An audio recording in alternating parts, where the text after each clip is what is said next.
The French Revolution did not begin with a single shout or a single battle. It began with hunger.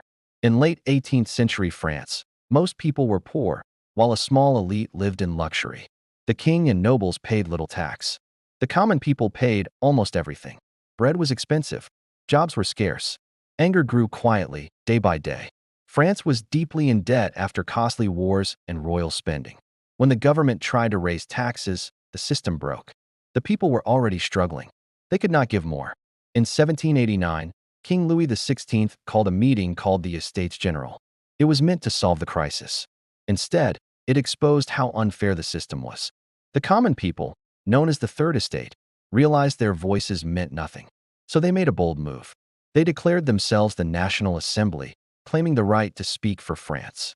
Soon after, fear spread through Paris. On July 14, 1789, crowds marched to the Bastille, a fortress that symbolized royal authority. The Bastille fell. It was not important for what was inside, but for what it represented. Across France, change exploded. Old laws were abolished. Feudal privileges ended. For a moment, hope filled the country. But revolution is never simple. France was divided. Some wanted a constitutional monarchy. Others wanted a republic. Foreign monarchies feared the revolution and prepared for war. The king tried to escape the country. He was captured and brought back. His loyalty was questioned. The monarchy was suspended. In 1792, France became a republic.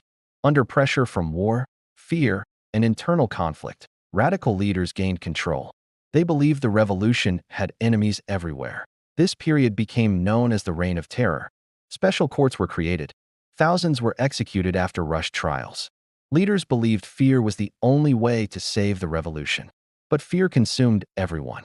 In 1794, the terror ended when its main architect, Maximilien Robespierre, was arrested and executed.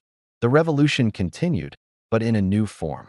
Power shifted again and again, until one man rose above the chaos. Napoleon Bonaparte. A military hero, he promised order, stability, and protection of revolutionary ideals. In 1799, he took power. The French Revolution ended absolute monarchy in France. It spread ideas of citizenship, rights, and equality across Europe and the world. It proved that ordinary people could challenge centuries of tradition and change history. It also left a warning that revolutions are powerful, that ideals can inspire millions, and that change, once unleashed, is impossible to fully control. The French Revolution did not just reshape France. It reshaped the modern world.